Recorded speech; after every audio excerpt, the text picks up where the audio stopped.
La ley y la autoridad. Kropotkin. Capítulo 1. Cuando la ignorancia reina en la sociedad y el desorden en el pensamiento de los hombres, se multiplican las leyes, se espera todo de la legislación, y como toda nueva ley es un nuevo error, los hombres se ven continuamente empujados a pedir de las leyes lo que solo puede salir de ellos mismos, de su propia educación y de su propia moral. No es ningún revolucionario quien dice esto, no es siquiera un reformador. Es el jurista Dalloy, autor de la recopilación legal francesa conocida como Repertorio de la Legislación. Y sin embargo, aunque el hombre que lo escribió fue, él mismo, creador y admirador de la ley, estas líneas representan perfectamente la anormal condición de nuestra sociedad. En los estados actuales, una nueva ley se considera remedio para el mal. En vez de cambiar ellos mismos lo malo, empiezan los hombres por pedir una ley que lo cambie. Si el camino entre dos pueblos es intransitable, dice el campesino, tendría que haber una ley sobre los caminos rurales. Si el encargado de un parque se aprovecha de la falta de espíritu de los que le obedecen con servil devoción, y les insulta, dice el insultado, debería haber una ley que obligase a los encargados de los parques a ser más educados. Si hay estancamiento en la agricultura o el comercio, el padre de familia, el ganadero o el especulador del trigo alegan, lo que necesitamos es legislación protectora. Todos, hasta el viejo pañero, exigen una ley que proteja su propio negocio.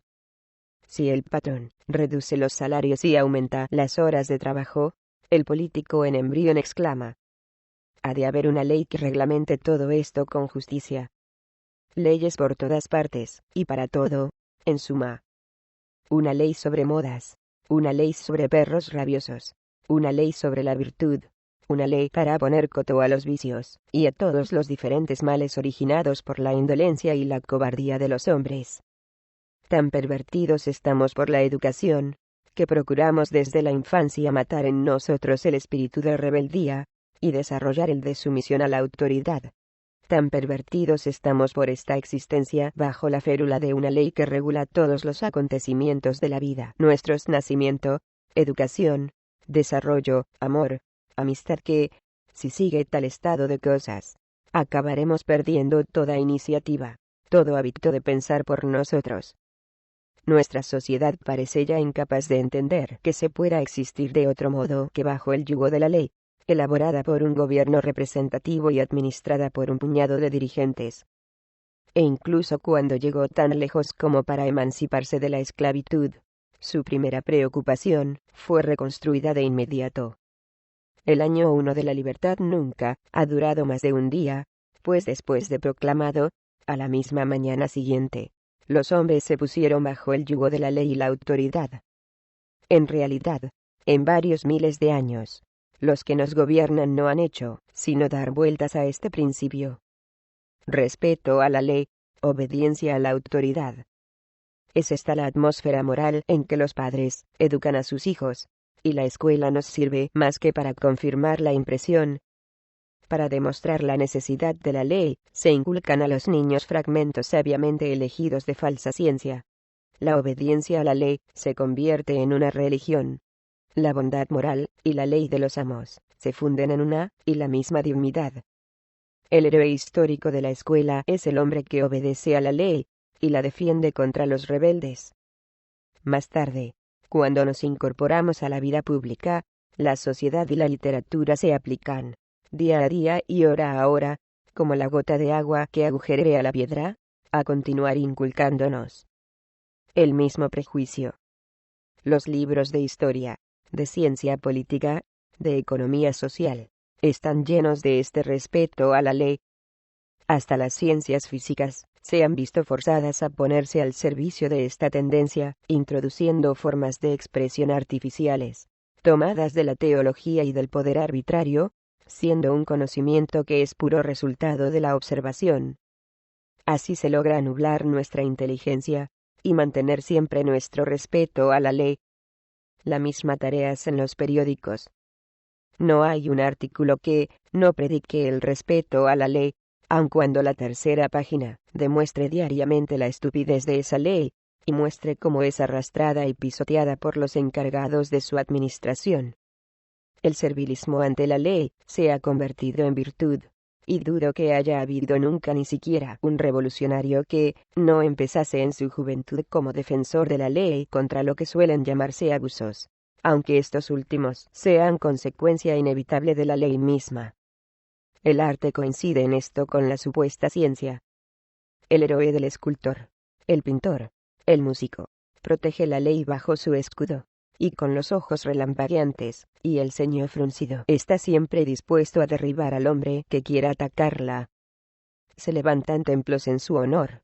Los propios revolucionarios vacilan ante la idea de tocar a los sumos sacerdotes que están a su servicio, y cuando la revolución va a barrer alguna vieja institución, sigue siendo con la ley con lo que intenta santificar el hecho.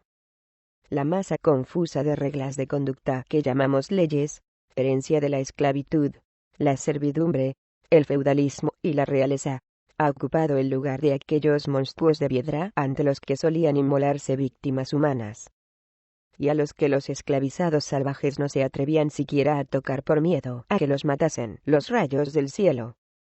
Este nuevo culto se ha asentado con especial éxito desde que alcanzó el poder la clase media, desde la Gran Revolución Francesa. En el antiguo régimen, hablaban los hombres poco de leyes, a menos que fuese para oponerlas al capricho del rey, como Montesquieu, Rousseau y Voltaire. La obediencia a la voluntad, sin trabas del rey y de sus lacayos, era obligatoria bajo pena de horca o de prisión. Pero durante las revoluciones, y tras ellas, cuando los juristas llegaron al poder, hicieron lo posible para fortalecer el principio del que dependía su dominio. La clase media lo aceptó de inmediato como dique contra el torrente popular. La casta sacerdotal se apresuró a santificarlo, para que no se hundiese su barca entre las olas.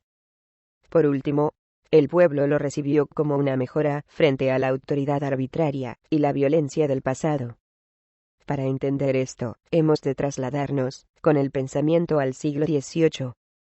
Nuestros corazones deben estremecerse con la historia de las atrocidades cometidas por la todopoderosa aristocracia de la época con los hombres y mujeres del pueblo, para poder captar la influencia mágica que sobre el pensamiento de los campesinos debieron ejercer las palabras: igualdad ante la ley, obediencia a la ley, sin distinción de origen o fortuna. El que hasta entonces se había visto tratado con más crueldad que los animales, el que no había tenido jamás derecho alguno, el que jamás obtuviera justicia frente a los actos más repugnantes de los nobles, a menos que se tomase la venganza por su mano y acabase ahorcado, se veía reconocido en esta máxima, al menos en teoría, al menos respecto a sus derechos personales, como igual a su señor. Cualquiera que pudiese ser esta ley, prometía tratar por igual al señor y al campesino. Proclamaba la igualdad de ricos y pobres ante el juez. Tal promesa era falsa, y hoy lo sabemos. Pero en ese período era un avance, un homenaje a la justicia, como la hipocresía es un homenaje prestado a la verdad. Este es el motivo de que, cuando los salvadores de la amenazada clase media, los Robespierre y los Danton, apoyándose en las obras de los Rousseau y los Voltaire, proclamaron respeto a la ley e igualdad de todos los hombres ante ella, el pueblo aceptase el compromiso. En el ímpetu revolucionario, había agotado ya su fuerza, luchando con un enemigo cuyas filas aumentaban día a día. Inclinó la cabeza bajo el yugo de la ley para salvarse del poder arbitrario de sus señores. La clase media ha seguido siempre desde entonces, aprovechando lo más posible esta máxima que, con otro principio, el del gobierno representativo, resume toda la filosofía de la era burguesa. El siglo XIX ha predicado esta doctrina en sus escuelas, la ha propagado en sus escritos, ha moldeado su arte y su ciencia con el mismo objetivo, ha introducido sus creencias en todos los rincones y agujeros como una inglesa piadosa, que introduce folletos por debajo de la puerta, y todo ello con tal éxito que vemos hoy el detestable hecho de que hombres que anhelan la libertad, empiezan a intentar obtenerla procurando que sus amos sean lo bastante bondadosos como para protegerles, modificando las leyes que esos mismos años han creado. Pero tiempos y mentalidades van cambiando. Hay rebeldes por todas partes que ya no quieren obedecer a la ley, sin saber de dónde viene, para qué se utiliza, y de dónde nace la obligación de someterse a ella. Y la reverencia de que se la rodea. Los críticos analizan las fuentes de la ley, y descubren bien un Dios, producto de los terrores del salvaje, y estúpido, ruin y malévolo como los sacerdotes que proclaman su origen sobrenatural, bien la matanza, la conquista por el fuego y la espada.